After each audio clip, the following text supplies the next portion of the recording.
الحمد لله وكفى والصلاة والسلام على من لا نبي بعده أما بعد فأعوذ بالله من الشيطان الرجيم بسم الله الرحمن الرحيم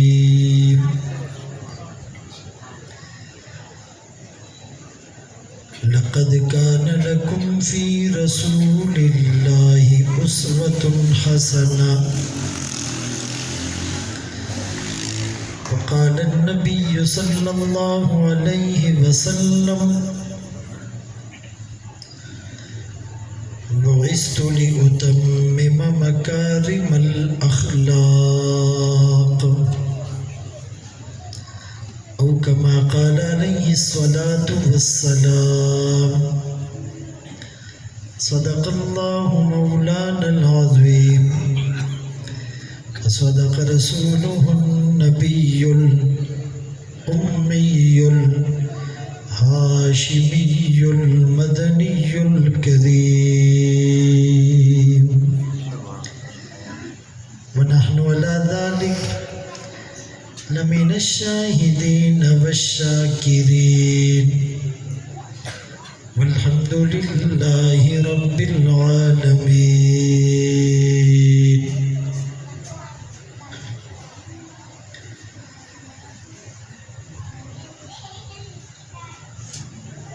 مومن جو فدا نقش کفے پائے نبی ہو زیر قدم آج بھی عالم کا خزینہ گر سنت نبوی کی کرے پیروی امت طوفان سے نکل جائے گا پھر اس کا سفینہ محمد کی غلامی دین حق کی شرط اول ہے ہو اسی میں اگر کچھ خامی تو سب کچھ نامکمل ہے.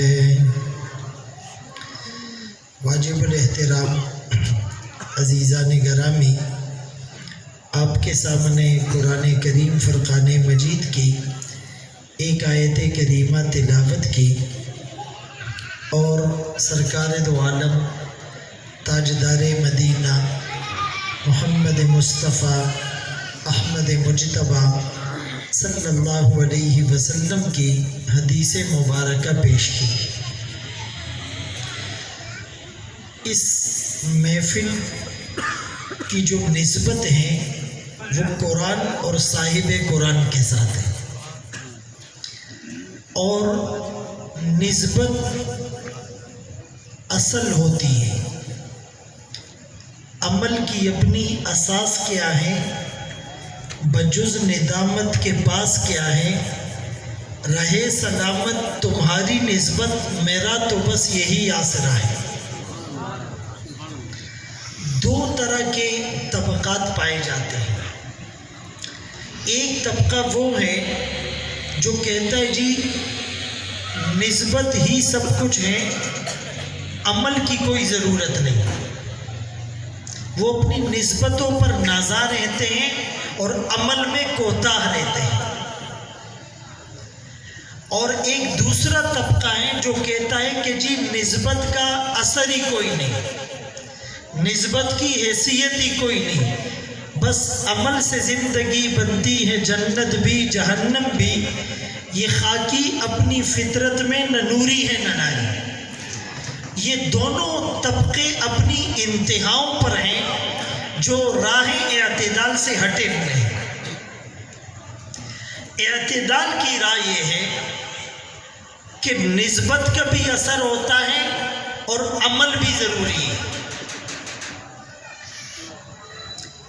اب کپڑا ضرورت کی چیز ہے، لوگ استعمال کرتے ہیں، پہنتے ہیں. سواری ضرورت کی چیز ہے، لوگ اس کے اوپر سوار ہوتے ہیں. لیکن اسی کپڑے کی نسبت جب کسی اللہ والے کے ساتھ قائم ہو جائے ہم کہتے ہیں یہ اللہ والے کا دیا ہوا رومال ہے، اللہ والے کی دی ہوئی چادر ہے، اللہ والے اس سواری پر بیٹھے ہیں، تو پھر وہ چیز بقیہ چیزوں سے ممتاز ہو جاتی ہے۔ دو اینٹ ایک فیکٹری میں بنے، بنانے والا ایک، لگانے والا ایک، خریدنے والا ایک، لیکن ایک اینٹ کسی سینما ہال میں لگی اور دوسری اینٹ مسجد کی دیوار پر لگی۔ اب بنانے والا ایک تھا، لگانے والا ایک تھا، لانے والا ایک تھا، لیکن نسبتیں بدل گئی تو اس میں زمین اور آسمان کا فرق آ گیا۔ اب وہ اینٹ جو مسجد میں لگی، ساری دنیا کے پتھر اس کا مقابلہ نہیں کر سکتے۔ جس لکڑی سے تپائی بنائی گئی، ساری دنیا کی لکڑیاں اس لکڑی کا مقابلہ نہیں کر سکتی۔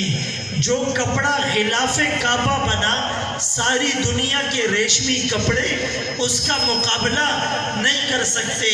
جو کپڑا قرآن کا غلاف بنا، ساری دنیا کے کپڑے اس غلاف کا مقابلہ نہیں کر سکتے۔ یعنی جو زمزم کا پانی ہے، ایک نبی وہ بھی بچپن کی حالت میں ایڑیا رگڑنے کی وجہ سے یہ نعمت مل گئی تھی۔ مقام ابراہیم تھا، 2 رکعت نفل پڑھتے ہیں، ایک نبی کے وہاں پر قدم لگ گئے تھے۔ حجر اسود تھا، وہ جنت سے آ چکا تھا۔ صفا اور مروہ ہیں، وہاں اماں ہاجرہ ان کے آنے جانے کی نسبت تھی۔ کوہ طور تھا، موسیٰ علیہ السلام کے قدم لگ گئے تھے۔ براق سارے براقوں سے آگے بڑھ گیا، پیغمبر اس پر سوار ہوا۔ جب اس نے تھوڑی سی شوخی کی تو اس کو جبرائیل امین نے کہا، تجھے پتہ بھی ہے تیرے اوپر دونوں جہانوں کا سردار بیٹھ گیا ہے۔ آمنہ کا لال، عبداللہ کا نور نظر، مکہ کا در یتیم، سرور کائنات، شافع محشر، وجہ کائنات، افضل الرسل، سید الانبیاء، سید الاتقیاء، امام المجاہدین، امام المبلغین، والا آلی کمالی جمالی نوالی عطائی ثنائی بیانی شانی قرآن محمد، منور مطہر معزز اعلیٰ عرفہ اکمل اور کامل نبی۔ وہ نبی جس نبی میں آدم کا خلق، شیس کی معرفت، نوح کا جوش تبلیغ، ابراہیم کا ولولہ توحید، اسماعیل کا ایثار، اسحاق کی رضا، صالح کی فصاحت، لوط کی حکمت، موسیٰ کا جلال، ہارون کا جمال، یعقوب کی تسلیم و رضا، داؤد کی آواز، ایوب کا صبر، یونس کی اطاعت، یوشع کا جہاد، دانیال کی محبت، الیاس کا وقار، یوسف کا حسن، یحییٰ کی پاکی، عیسیٰ کا زہد و تقوی، سلیمان کی سیاحت، ورفعنا لک ذکرک۔ جہاں کے سارے کمالات ایک تجھ میں ہیں، تیرے کمال کسی میں نہیں پر دو چار۔ اب یہ جو نبی کا تعارف ہوا تو فرمایا براق کے پسینے چھوٹ گئے۔ اب ساری دنیا کے براق اس کا مقابلہ نہیں کر سکتے۔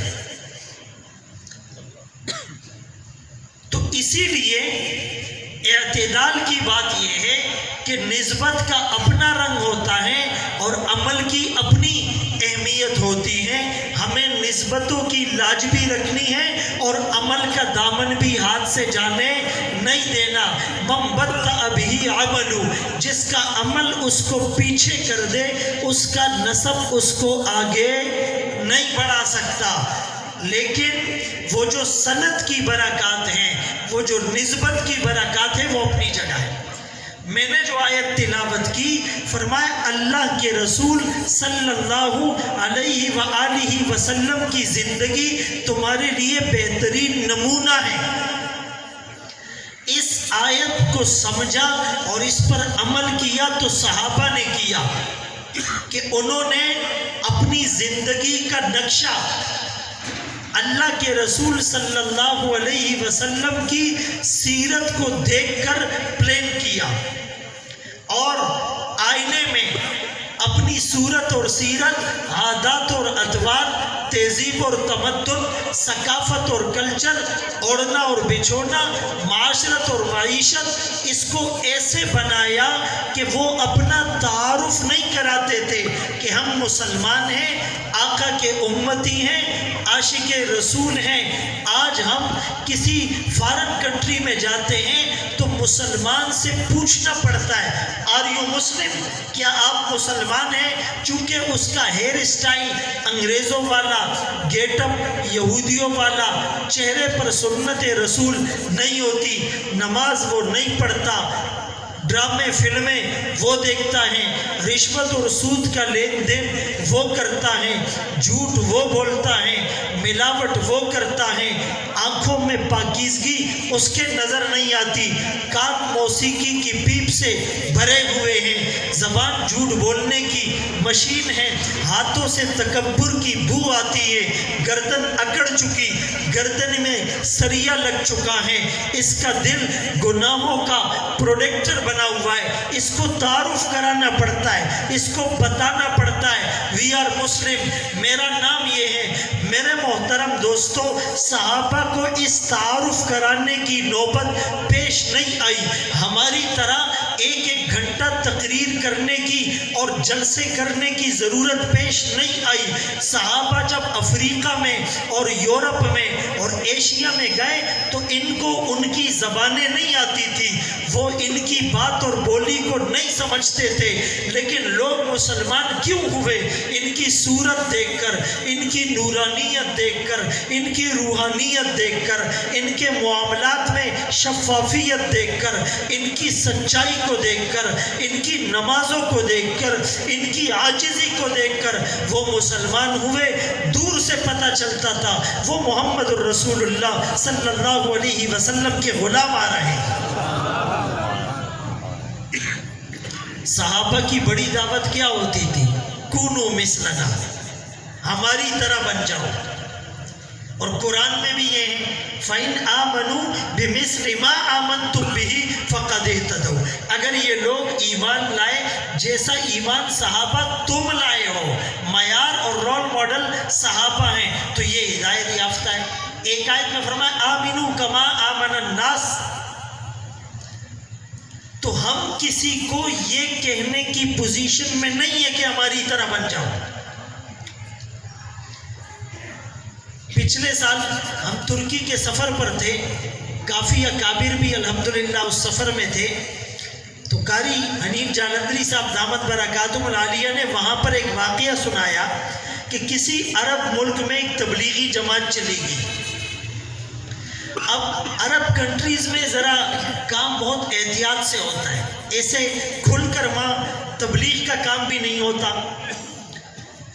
تو وہاں مسجد میں ایک دیہاتی جو عرب تھا وہ آ کر ان کے پاس جڑنے لگا، بیٹھنے لگا۔ ایک دو دن جب اس نے خدمت کی تو مشورہ ہو رہا ہے کہ بیان کون کرے۔ امیر صاحب نے طے کر لیا کہ بھائی بیان یہ کرے گا۔ اس دیہاتی نے جو عربی تھا اس نے کہا مجھے تو بیان نہیں آتا۔ تو امیر صاحب نے کہا کہ بھائی بیان تم نے ہی کرنا ہے، کھڑے ہو کر یوں کہہ دینا مجھے بیان نہیں آتا، لیکن کرنا آپ نے۔ اس نے کہا ٹھیک ہے۔ اب جی بیان کا وقت ہوا تو اس نماز میں قریب کوئی ایونٹ تھا، بڑے بڑے شہزادے اور ہائی پروفائل لوگ بھی آئے ہوئے تھے، وہ بھی نماز کے لیے مسجد میں آ گئے اور وہ بھی یعنی بیٹھ گئے بیان سننے کے لیے۔ اب امیر صاحب کو فکر لاحق ہوئی کہ بھائی یہ تو نیا آدمی ہے اور پتہ نہیں کیا بات کر جائے اور ہمارے لیے کام میں رکاوٹ نہ بن جائے، لیکن اب اس کو بٹھا بھی نہیں سکتے۔ تو بہرحال اب بڑی فکر مندی پیدا ہو گئی۔ وہ دیہاتی عرب کھڑا ہوا اور اس نے پہلا جملہ یہ کہا کہ لیس الفرق بیننا و بین الصحابہ، ہم میں اور صحابہ میں کوئی فرق نہیں۔ اب جب یہ جملہ کہا تو امیر صاحب کے تو پاؤں سے زمین نکل گئی، سرک گئی، ساتھی بھی پریشان ہو گئے، مجمع بھی۔ صحیح بات تو اتنا غور سے نہیں سنتے جتنا کوئی بات غلط ہو جائے، سلپ آف ٹنگ ہو جائے، زبان پھسل جائے، سبقت لسانی ہو جائے، اس کو فوراً کیچ کرتے ہیں۔ وہ کہا ایک جگہ پر مؤذن صاحب نے اذان دی، ایک آدمی بھی مسجد میں نہیں آیا۔